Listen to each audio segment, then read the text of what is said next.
positive thinking hasn't brought you the success, the money, or the relationships you've always wanted, well, it's not your fault. There's actually one missing ingredient, and it's the secret behind people who have mastered reality creation. In this video, I'm going to show you how people who have mastered abundance do it, and how optimizing your nervous system is the real lever behind everything you want to create. So let's get started. The first thing I want to talk about is this idea that if you just change your thoughts, it'll change your life. Or if you just keep affirming over and over again and control your thinking, everything's going to change. This was a big idea the New Thought movement had the late 1800s, early to mid 1900s. And whereas the principle is sound, thoughts create reality, there's a lot more to it than that. And as we've been really going deeper into understanding how the mind and how energy works and how the field works, we're really beginning to see the mechanism behind this. This is why life is speeding up so much. This is why the world is creating so much more stuff like AI,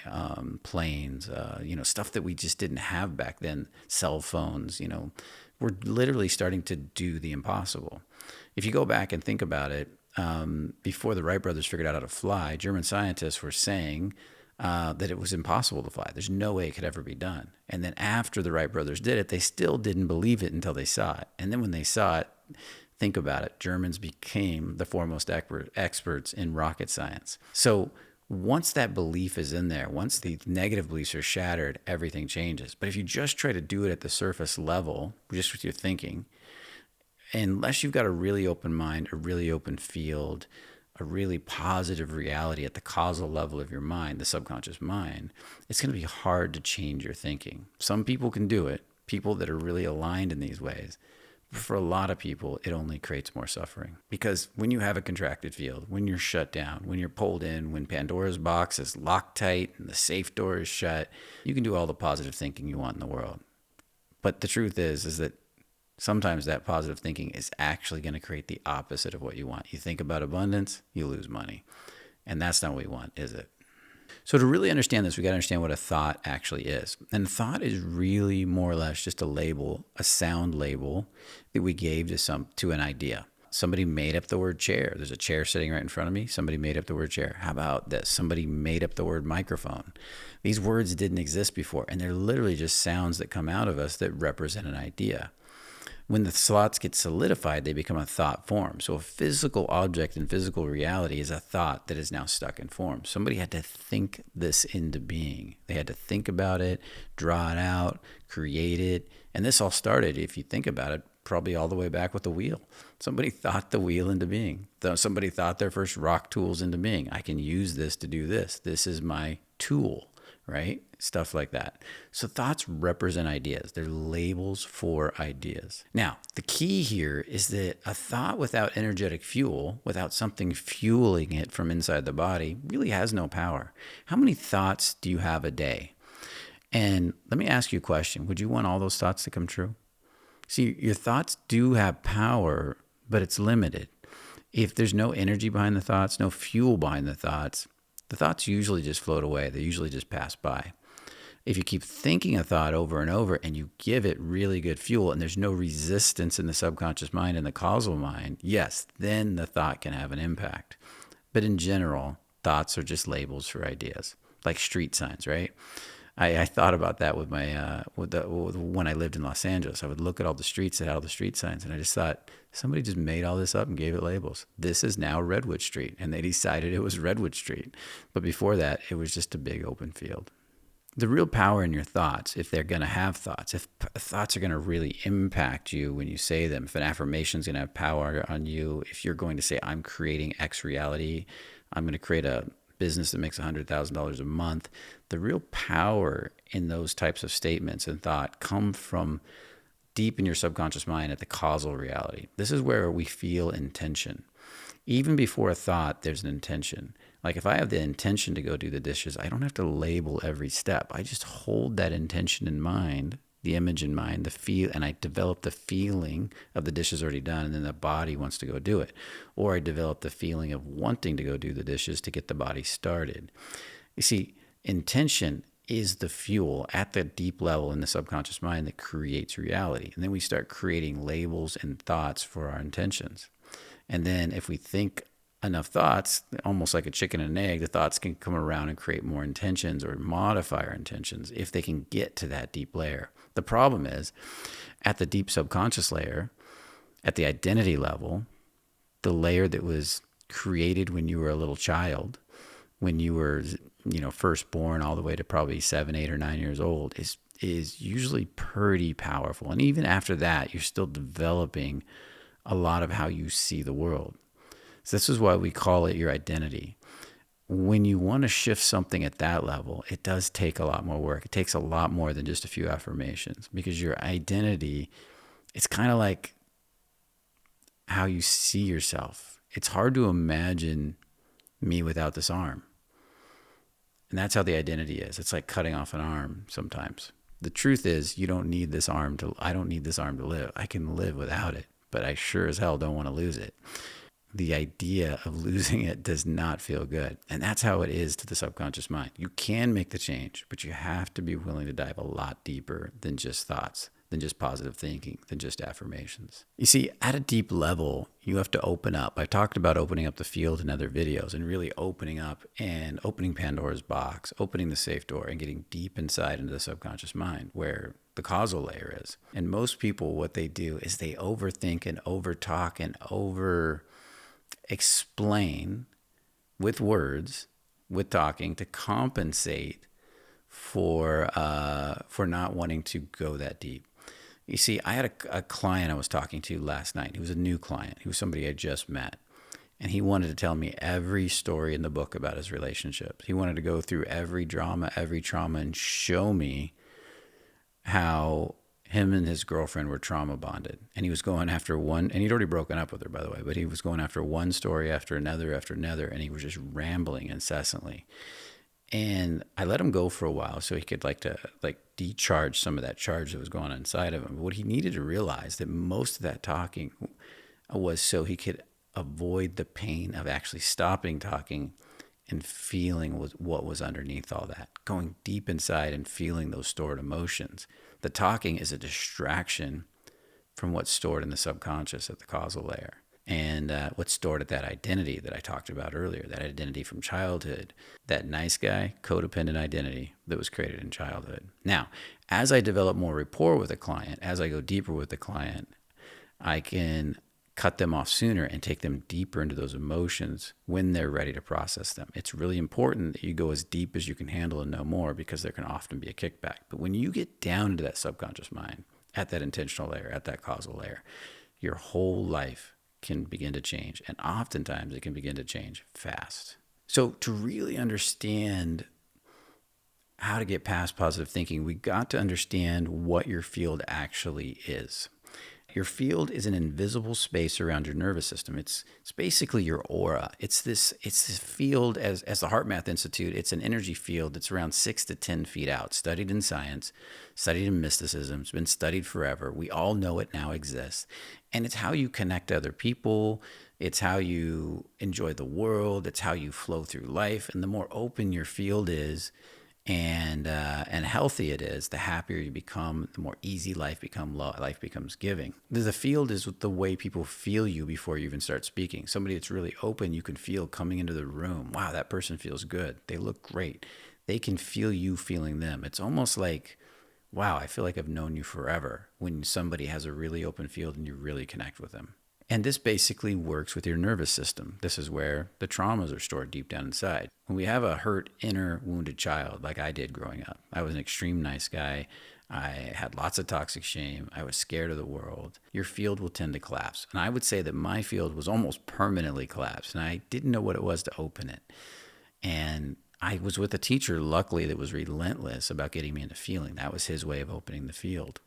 And as we worked more and more over the years, and it took me years to actually open the field because I was so traumatized, didn't understand, things began to change.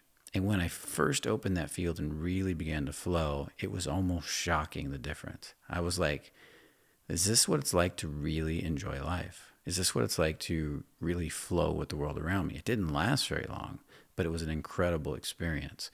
And I did it a lot. And I began to learn to do it, actually, is the better way to put it, through resonance with my teacher.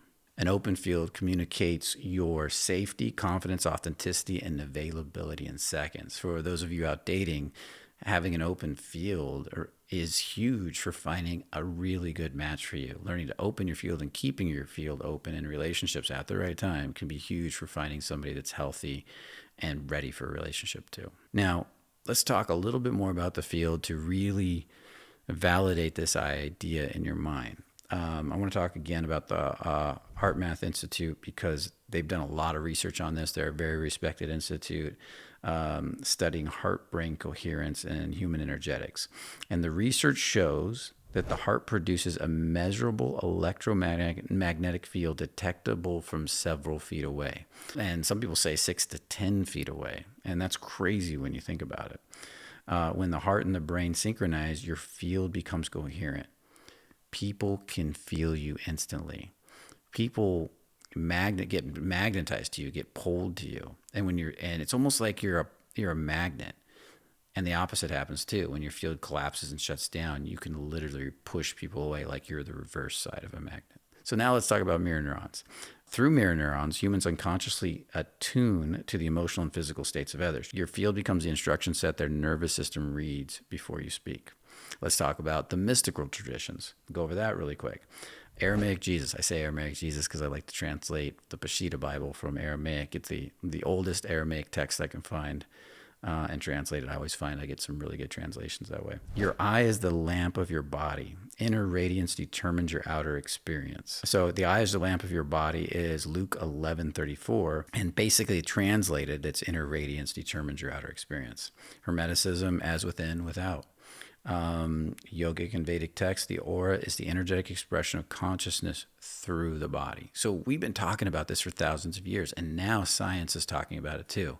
You have a field around your body, and the more you master that field, you learn to keep it open, the faster you're going to grow, the more awake you're going to become, and the more life is going to take care of you. So to bring this point home, your inner state generates your field, and your field shapes your outer reality long before your thoughts do. So let's talk about what a collapsed field looks like. A collapsed field is basically overthinking, tightening in the chest, gut bracing, bracing in the shoulders, trying to prove you're good enough, trying to earn somebody's respect, trying to earn anything from somebody, trying to earn approval, trying to say the right thing all the time, perfectionism. I know I had that pretty bad. I was really trying to be perfect all the time, and it just really made my life miserable. People feel resistance or pressure from you. You know, you're trying to get all that push out of your body so people stop pushing back on you. But when your field's closed, it's almost like you're pushing on them with the field, and they feel resistance and they feel pressure. They feel closedness. And you probably know what that feels like. If you go out today, you can just walk around and you can notice people that feel like that. And you might even have a friend or yourself when you felt like that. And there are times people are more open and they just feel great, and other times they're closed. Also, with a closed field, life is filled with effort. Pushing, chasing, efforting. It's just exhausting. I mean, I lived in that state almost 24 hours a day as a child, pretty much all the time. I rarely opened up.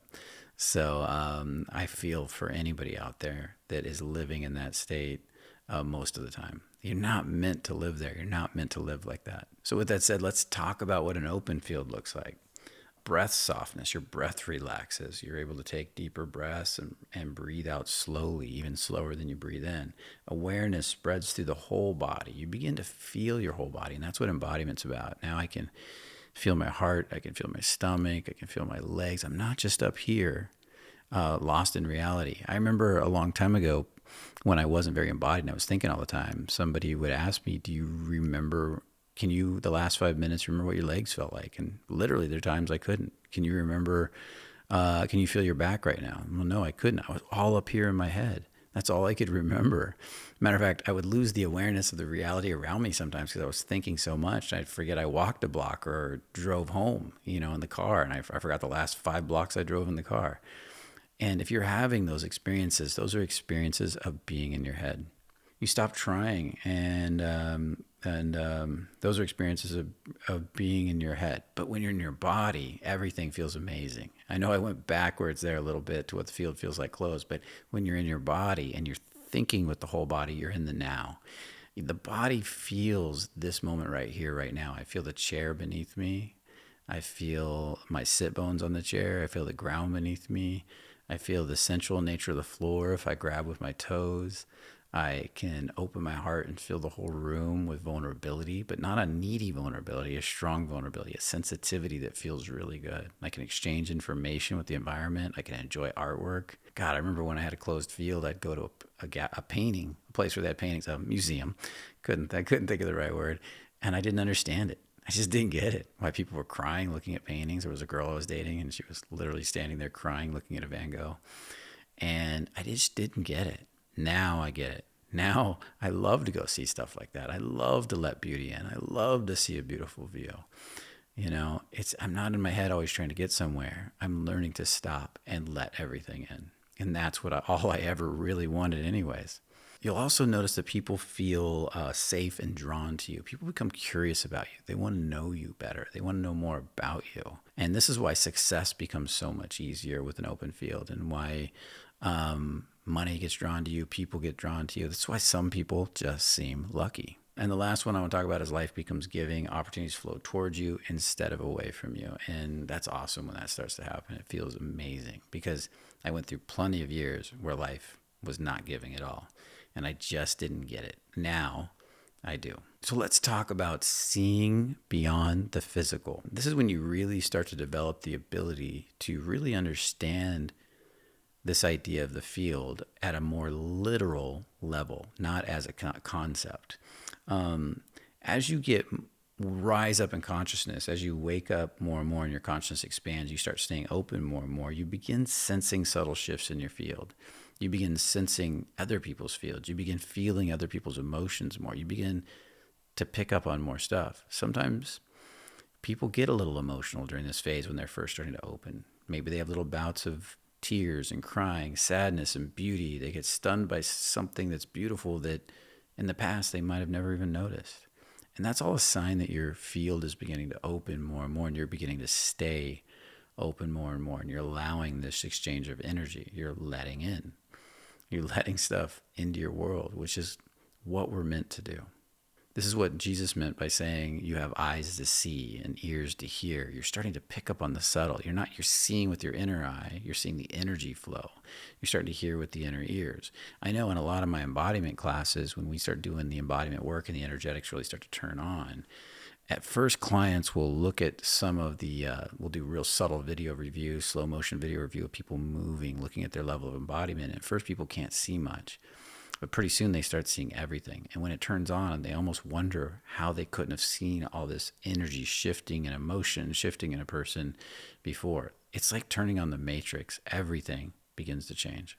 The aura and coherence and expansion and contraction all become felt. You can start to now feel and know when you're opening and closing. It's not, I'm just sad. It's not just I'm tired, but you actually feel the field around you expanding and changing. And your inner vision, we kind of just refer to this, it starts to help you course correct in real time. So with that said, if your field is collapsed, you want to practice movement. Movement is one of the most powerful tools. When I do movement programs, I can't tell you how different people can look. If I do a 7-day movement program, all days for 7 days, and we do some deep inner work for people that really want to do deep shifts. And at the end of that week, sometimes people look 10 years younger. They look like they've had facelifts. They have back pains that go away that they've had for 10 years. I remember the first time that happened. It was fascinating. I had a woman go throw up a bunch of times and her gallbladder problem went away. There's all kinds of amazing things that can happen as you practice really good, conscious, slow, subtle movements where you're reclaiming the unconscious parts of your body. Yoga is a tool for this. Tai Chi, Qigong. What you really want to look at is try to find a teacher that has a good level of embodiment. I don't even care if they're teaching kickboxing or Brazilian Jiu-Jitsu. It's the embodiment of the teacher, the coherence of the teacher that I think is the most important thing. Breath work, I think, is amazing. Field opening meditation, something I'm going to be putting on this channel. I'm going to be doing meditations to help actually expand your field in the moment. So if you want some of those meditations, definitely put that in the comments. And be around coherent people. I just said that about the coaches and the trainers. Make friends that already have open fields. Learn to meet people, learn to spot people that feel more open, and just explore what it's like to be around them. How do they make you feel? Because the more you're around people that are moving in the direction you want to go, that are a little more advanced, the faster you're going to grow. That's probably the number one thing I can say. Get around teachers, or if you really want, find a teacher to really help you grow. And remember, as you grow, help others to grow too. And this is why presence is so powerful. This is why successful people attract success. Coaches that are present attract clients, even with bad marketing, even with no marketing. I've seen it. Consultants, coaches. It's just amazing. I have a bookkeeper that is so present. I love her. And she's never spent one dime on marketing her whole life. Her whole business is 100% referral based, because she's just plain awesome. And I love talking to her. I could sit on the phone and talk to her for hours. And it's amazing to watch her talk about numbers, because normally that's boring. But you can feel how much she loves. She says numbers just relax her. Doing numbers relaxes her. So she's living in her zone of genius, and she's sharing that vibration, that energy with me when I talk to her. And so I love talking to her. So what I would love for you to do is comment in this video. I want you to tell me where you feel your field collapse the most. Do you feel your throat tighten? It's hard for you to express. Do you feel your gut tighten? That's indigestible morsels, morsel conflict. It's hard for me to accept something or digest something. Does your heart get sad and close off? Do you lose awareness of your legs a lot? Definitely put that in the comment section, that is. And let's all grow together. Let's all learn about the work we need to do and help each other to grow. That would be awesome. And if you learned anything from this video, definitely comment about that too. And by the way, I just want to remind you, we are launching a brand new membership site. If it's not launched already, it'll be launching soon. Any information on that membership site will be linked in the description. So if you're interested in something like that, definitely check that out. And if you're interested in coaching with me directly, definitely check that link out too. With this all said, hopefully you understand the power you have to change your life. If you just understand the energetics, if you just understand the field, the energetics, how the mind and the body really work. We're not born with a manual, but all the information's out there. So with all that said, remember, only the courageous really live. I'll see you in the next video. Have a beautiful day.